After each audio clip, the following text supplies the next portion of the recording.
So I'm not a qualified mechanic. Take what I do with a grain of salt, I guess. This is more of entertainment. And now if you know what you're doing, let me know in the comments below if I'm missing something as I go along. Because, you know, we're just learning. This is a project.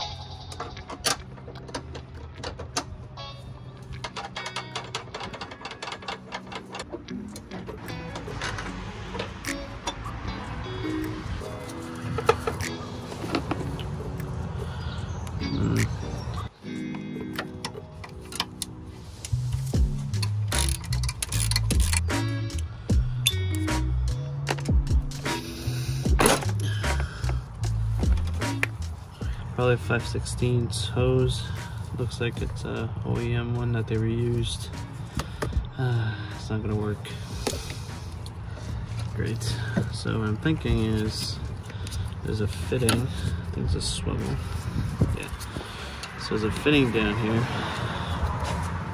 like a barb or something. And if I can get this fitting for the right size hose.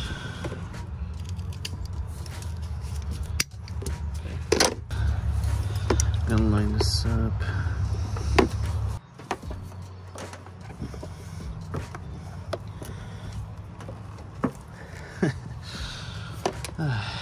This is tough.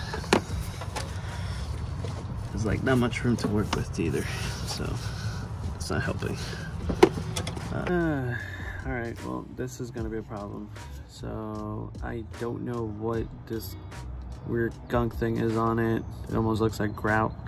But it looks like it might be a -8 to a 5/16 hose. So that's not gonna work. So I'm gonna try to order this online to get the right size, correct size, and then we can button up the front. But for now, I'm just gonna let it be. So we're gonna move back into the rear of the car. Let's get the tank in. All right, so here's the tank. And I tried to clean it up a little bit as much as I could. There's a lot of like road debris and stuff in here, so it came out right. Now, one thing I want to point out, so we have this Y fitting thing, which is like impossible to find. I was going to try to replace it, but then again, this is what I came across. So this is a 5/16 hose, I think, or a quarter or something. I'm not sure, but it's not a 3/8. And I think it goes from here to here, and then this goes out to that one hose which is attached to the hard line that goes all the way to the front that we removed in the engine bay. And I think that's for the vapors, but we got rid of it, so kind of simplify it. So I think I'm going to try to run this all the way to the back, away from the exhaust and all the heat, so I don't have to run an extra line all the way to the front of the car. And I think there's a vent somewhere, so I have to look at that. There's a send and receive, and then this one that goes over here, which looks like it's pretty much like an overflow thing. Now all these hoses I'm going to try to replace with some brand new ones, just because it's a very old car and we're here anyway. So let's get this thing to the car.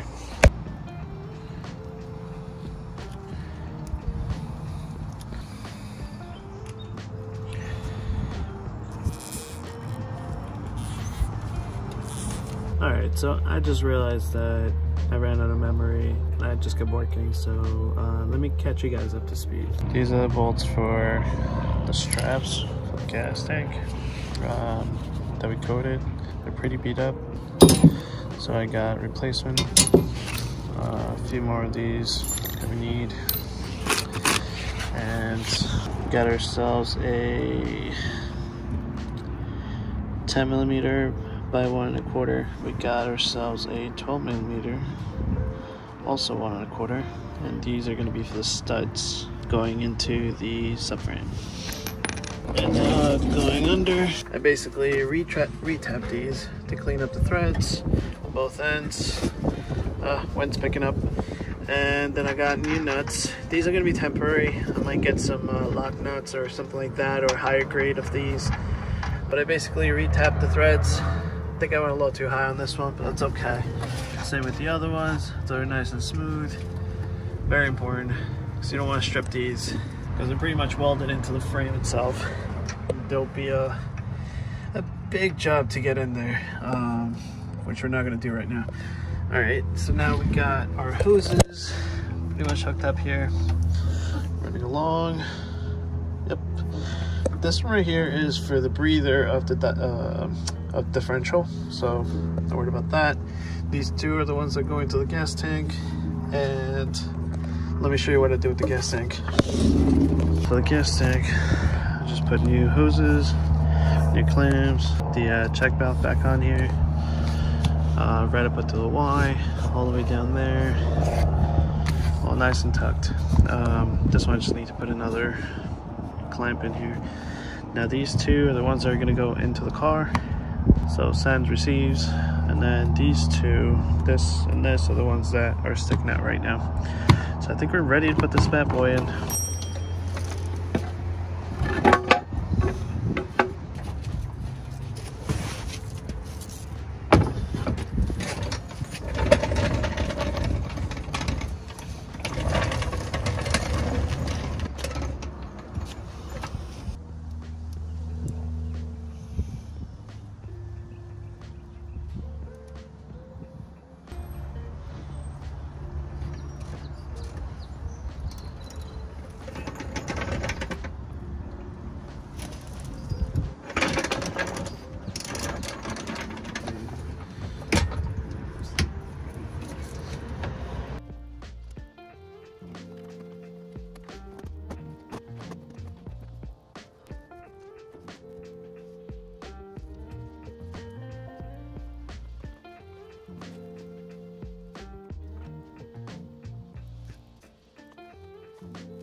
And my neighbor's sawing something, I don't really know what, but we got that right in there.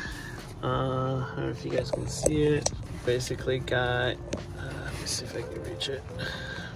All right, so we got this hose right in here, which is basically like the vapors or something, or overfill, and then we got this neck right here pretty much in there.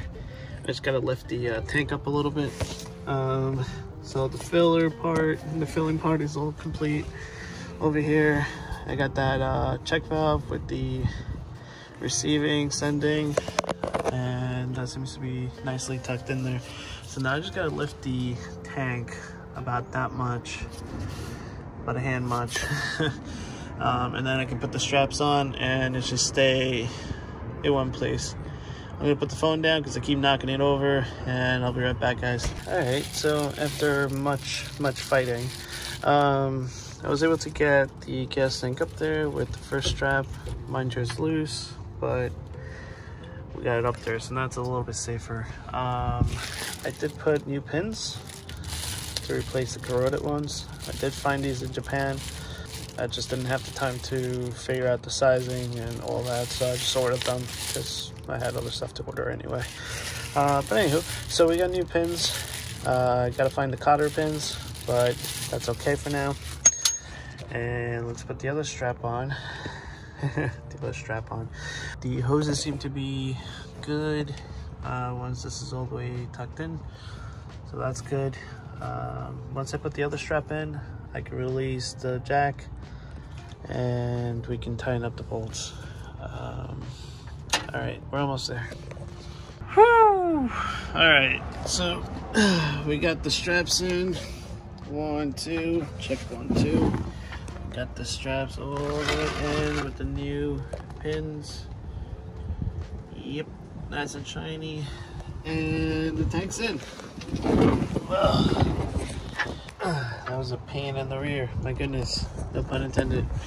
So tank's in, so you know what that means. Suspension's up next. But anyway, stay tuned, like, comment, subscribe, and see how this comes out. And I'll catch you guys in the next time. Bye.